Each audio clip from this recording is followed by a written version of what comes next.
slow-mo.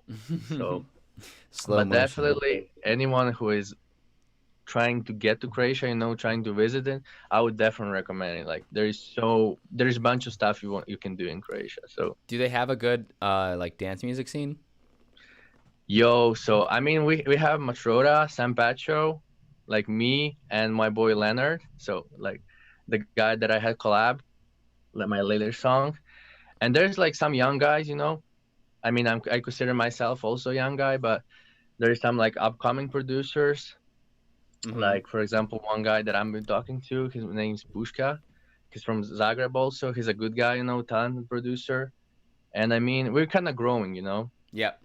Like I'm excited about the scene, Yeah. like our about us young guys. So Yeah. can't wait to hear That's like so what's cool. gonna happen. Yeah, I didn't realize Matroda was Croatia. That's pretty dope. yeah, You guys have a very good house music scene in that case. yeah, man. I'm so happy to be, right here. I mean, I would be obviously happier if I would be in USA, because I would probably have more chances, but I'm still happy where I am, and the time will come, and I Yeah. will probably visit, and also I will probably visit USA to Absolutely. next year, and if I'm gonna be in New York, bro, you're the first one, who I'll Let's be coming go. to, bro. Well, you've got me in New York and you've got Frankie in San Francisco. Now in LA. Definitely, You've got a lot of different places you can go if you come to the states. definitely. Um, so let's talk about, I guess, what was going on. Obviously, it's been a topic that we've tried to avoid for the past, uh, you know, 3 months of doing this, but it's kind of hard to because it just keeps happening. The whole coronavirus situation. What have Yeah. you been doing since this all started? Honestly, I've been making bunch of music at first, but then the college stuff, the exams come in, and I gotta deal with the exams first, Yeah. and then I came back to music, bro. And since then, just music, studio, and honestly, that's what I want. That's something that I really enjoy, and even when I finish the college and stuff, I'm really gonna focus like 150% on the music, Yeah. So all the hours that I have is gonna be put up in the music because That's awesome. That's I exactly love that shit, bro. that's exactly what you got to do. And we were just talking about that beforehand. You were telling me a little bit about some of the very common yet frequent feelings of I'm really good, I'm struggling, I'm not as good as Oh this person. yeah, always. That's the struggle, So I mean, for me, I don't consider myself like a great producer and stuff, but like when I kind of reach the point where I think I'm good, and then I listen to some of the top tiers like Chris Lake, Matroda, dude, like who else? Like Walker and Royce, Yep. dude, they're crazy and stuff. And when I listen to that kind of stuff, I realize, bro, I got so much to do. I'm actually like super low, and like they're here, I'm here. I got so much to grind and stuff, but Yes. that's I mean that's kind of what motivates you Yep. to like continue doing it. So It's part of what you when you sign up for being a music producer, you kind of just know that that's going to exactly, happen. exactly. That's the word. Yeah. When you said Walker and Royce and Matroda, I mean, are those people that inspire you and influence your sound? Yeah, dude. Like especially Walker and Royce, dude. They've been like huge inspiration like lately for me. I mean, the Matroda is the one who got me into this. He's the one that I kind of discovered, and then I was like, when I discovered that he's from Croatia, I was like mind blown. I couldn't believe that someone from Croatia is doing this. Yeah. And then I started like, kind of like copying him, Yep. but then I learned so much from doing that, and I then implemented that into my own shit. So Yep. he's been huge inspiration. Yeah, of course, and like. Yeah. When you say doing this, I mean, how would you describe your sound to someone? Yo, I would definitely the first word would be like bass heavy, Mm-hmm. weird, house music. So, but something like between weird and house music, something more should come in. But I just don't know like which word to put in. Yeah, it's kind of like I mean, it's not fidgety, but it's kind of fidgety, kind of bassy. Kind of, Yeah, kind of like mix of all house genres, you yeah, know. of So all hard hitting house genres. Although hard hitting, yeah, yeah, although yeah. I was just listening to your Jonas Anden remix, and that has some nice kind of melodic parts too. Yeah, like the funny thing, bro, about the remix, like my one of my producer friends that actually I have collab coming. He's Noah Clay from Croatia, one of my friends. You know, he actually told me about the remix, and he said like, "Yo, you got like 7 days to submit," and I was like, "Fuck, I gotta finish this ASAP." Then I hit the studio and I did like that remix in 5 hours, which is kind of Really, like my yeah, kind of like my fastest remix that I ever did. And yeah, it turned out such a great, bro. Like it turned out to be such a like a great remix. So that's awesome. That's super cool. Yeah, no, the remix um, is really great for sure.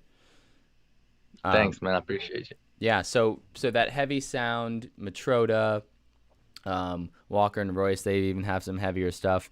Do you did you have any influence before that, before electronic music? Like what when did you really start getting into music at large? Honestly, like I remember from my super like young days, my mom and dad, they always used to listen to like at first it was like DJ Tiesto, you know, kind of like the trance, and then they kind of switched to the more kind of like easier house music. Mhm. And then that's where I kind of picked up that sound, and it's been following, it's been following me from the since the birth, you know. So it was kind of like obviously for me to also start listening to house music and electronic music.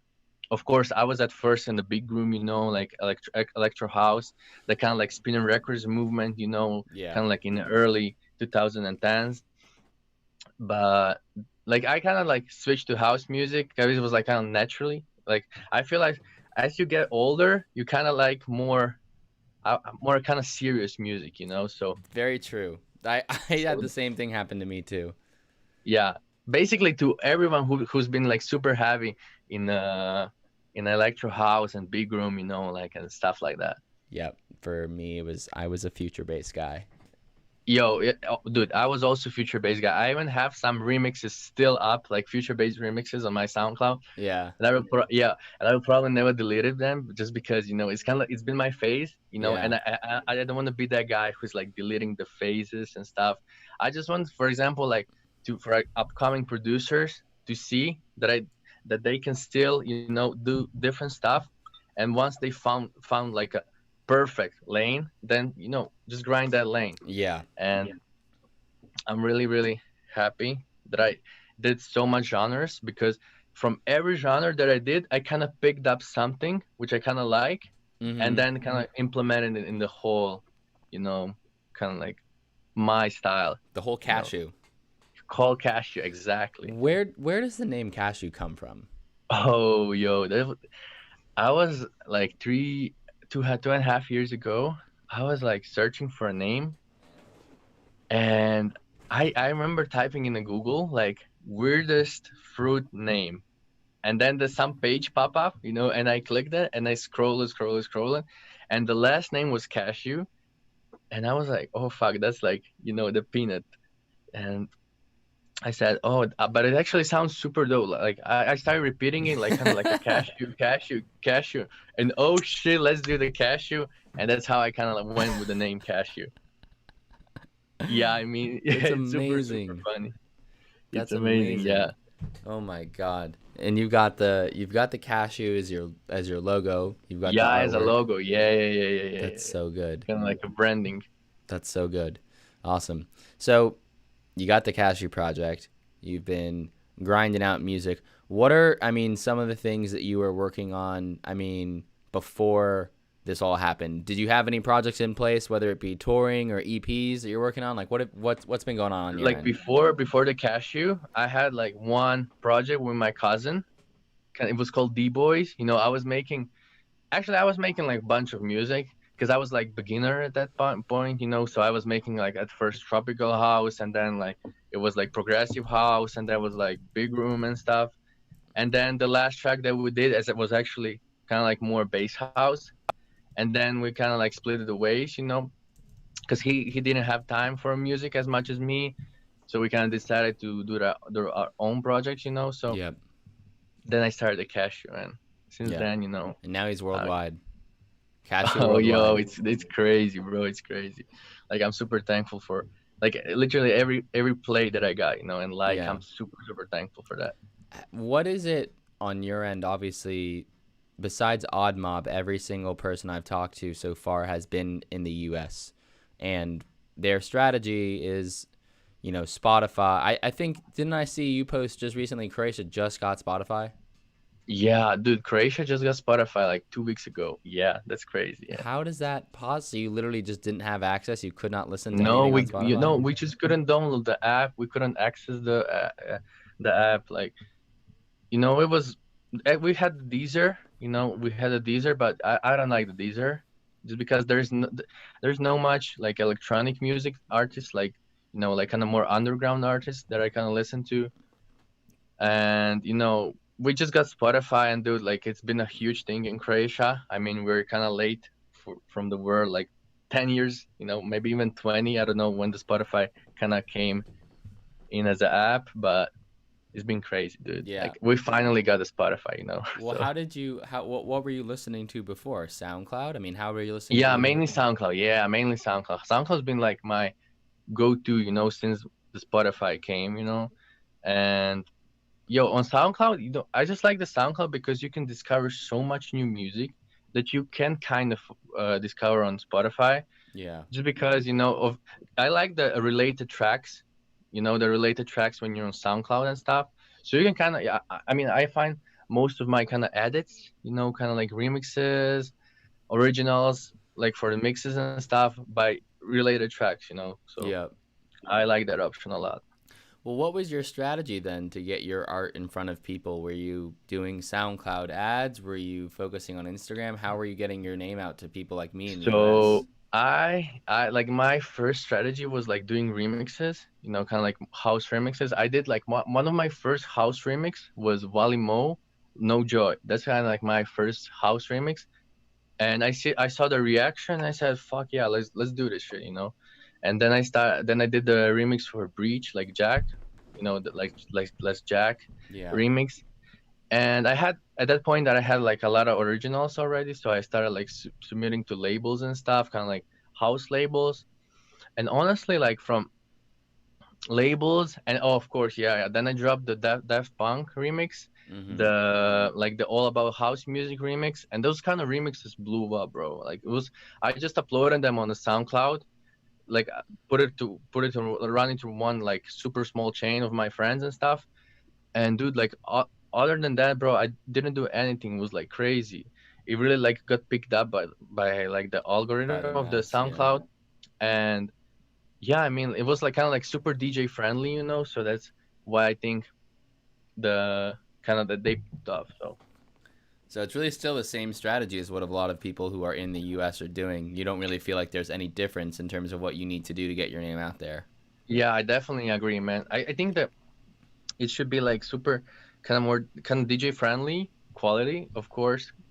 And it should be something so that people can catch, something that, for example, Cashew. Everybody knows about Cashew is, so everybody can catch Yeah, to Cashew and stuff. And yeah, obviously got a good music, good music. That's kind of like that's necessary. definitely like super necessary. Super necessary.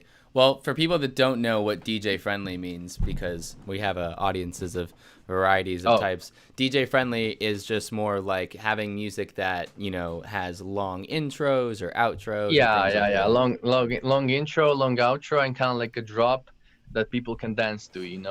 Yeah, must have needs to have a lot of beats. Beats, yeah, A lot of exactly. beats.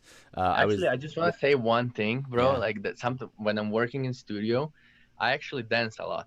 Oh That's yeah. that's a lot of people don't know about that, but like try. I would definitely recommend for all like producers who's watching, like try dancing to your stuff.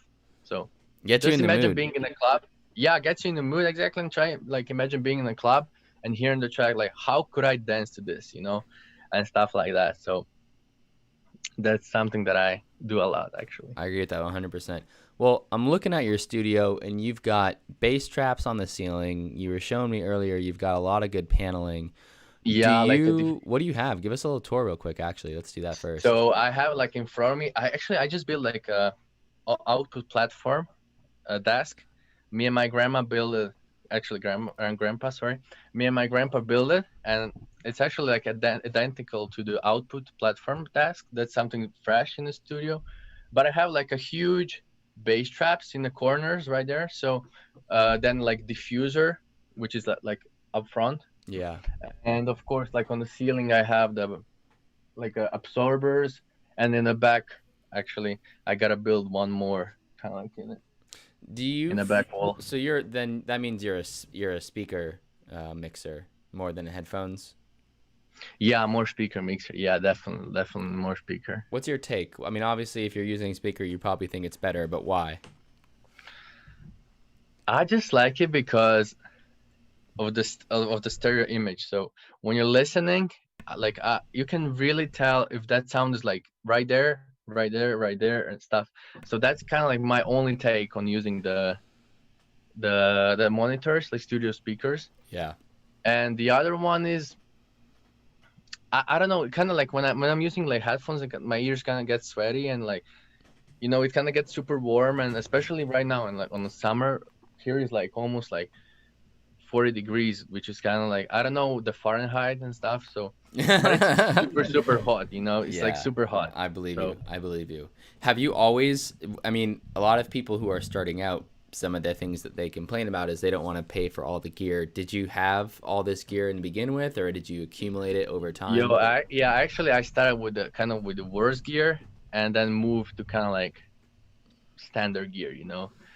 So I started with like super cheap, like Logitech speakers, kind of like gaming speakers, which were like super like overpowered. Like the bass was like so hyped and like highs, and was like really not built for mixing and like working on music. Yeah. And then I started like, you kind of like when you're like beginner, you start working with what you have already, and then you start watching like YouTube and stuff, and like you kind of start hearing tips and tricks from the other people, and that's how you kind of like build your own place. And I'm so happy that I have my own place, that where I can work and stuff, Yeah. and it's blessing. And is this in your house or your apartment, Yeah, or it's in my house. Yeah, yeah, yeah. are you living on your own? Yo, I'm still with the parents. I'm 20 years old, Hey. so I'm thinking about moving like maybe in like next few years. Yeah. I just want to, get ready for it and stuff. So You just got to prepare. And you just finished yeah, up, you told me you just finished up your third year of school, or you just actually started second you year. finished up your Yeah, second just year. second. Yeah, now I'm going into the third year. So yeah, Dude, good for you to be this young getting this stuff done. That's pretty impressive. yeah, cause my kind of like more it comes more from my parents. They kind of like always force me to do that stuff. But I agree. I really appreciate that because if there is no one, for example, dude, if there's no like my girlfriend, she's been helping me a lot, bro. Like she's been really helping with this like college and stuff, and I really appreciate her. And she's helping me so I can focus more on music, and Yeah, I'm so grateful for my girlfriend. Trust me, just because, yeah, she's like she's awesome. the So best. Sounds like yeah, she's holding it all together for you. yeah, she's holding me like all the stuff, because I'm like, I'm super messy. I'm like I got the one goal, and that's music, and I'm like forgetting about everything. So just like music, music, music, music, and like she's been like, "Yo, you gotta go there. You gotta do this and that," Yeah, and she's kind of like, helping me through that. that's awesome. Yeah, you need that. Okay, well, Definitely, definitely. let's shift a little bit and look forward. We've talked about your influences, we've talked about what you've been doing and kind of where you got to where you are. We're going to be here for a little bit. You've told me, like you said, you just finished up that second year. Now you've got a lot of time. Do you have any future plans, or what's on your radar for the next couple of months? So for the next couple of months, like I actually plan to do like a like bunch of music, bunch of fresh music, so I can kind of like submit the labels and stuff, and kind of prepare the next release year.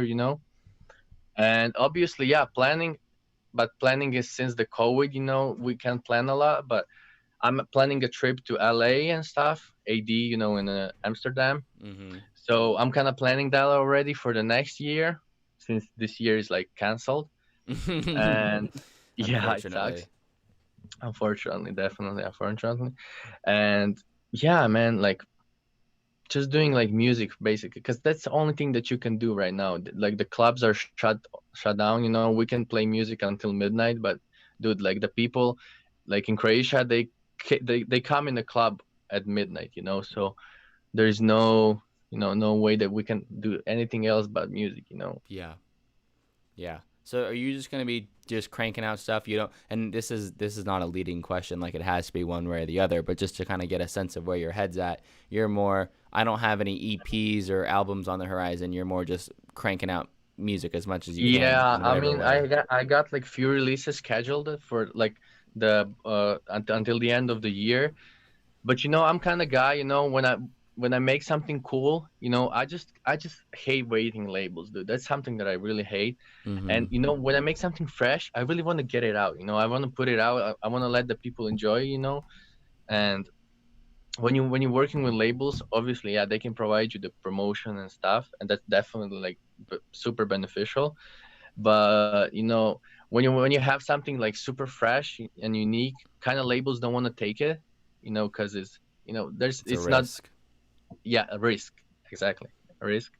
And yeah, that's like those kind of tracks I always put up just on SoundCloud and Spotify, Yeah. and let the people enjoy. Yeah, absolutely. And that's something we talked about before is like trying to find the balance of your brand, which you can have bolstered by labels and they can really help you out, as well as maintaining your own creativity and what you want to do as an Definitely, artist and just releasing it by yourself. definitely. Like I would definitely recommend to people, who's like watching and stuff.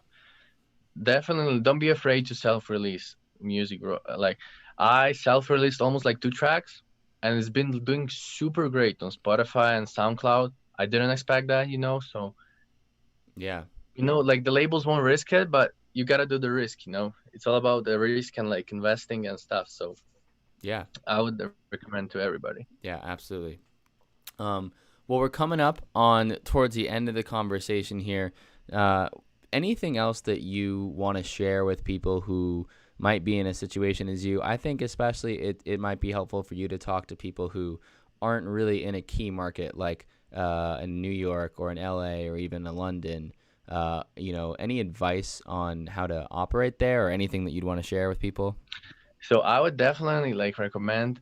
So if you're not from USA and stuff, you gotta work 10 times harder. You gotta work 10 times harder because you gotta really. I mean, they sound stupid, but you gotta spam those demo emails, bro. You gotta really like deliver all the time. So because it's like super weird, you send emails and they notice you, but the other, like, there's other option where you can meet them, and when you meet the NR, or I don't know, the label boss and stuff, they kind of remember your face. They know you, but when it's like online and stuff, they don't see your face. There's no kind of like that contact. So you really gotta spam the emails with the quality tracks. And yeah, just work way harder than someone who is like in the place of fire, Yep. such as like LA or stuff. Yep. Well, this has also presented people with an opportunity to, I mean, do things like we're doing here, right? You and I, or we Definitely, wouldn't yeah. have met in person, but you're able to have interactions with people and connect with them online now in a more connected world post COVID. So I would also say for people that are wondering, that is something that you can do as well. All the time, man. Like we can do so much with the internet, and like we don't even know how blessed we are because of that. Yeah, absolutely. Well, Rudy, aka Cashew, that's all I got for you. If there's anything else you want to add, let me know. I just want to say thank you for having me. I really appreciate you. Thank you for giving me opportunity to talk, to spread the word. Yeah, this is great. And I want to say thanks to everybody who's tuning in, watching this, and have a great day. Have a great evening, wherever you are in the world. I love you all. Like, appreciate everything. Yeah, it's so wholesome. I love that. All right. Thank you, sir. See, yeah, thank you.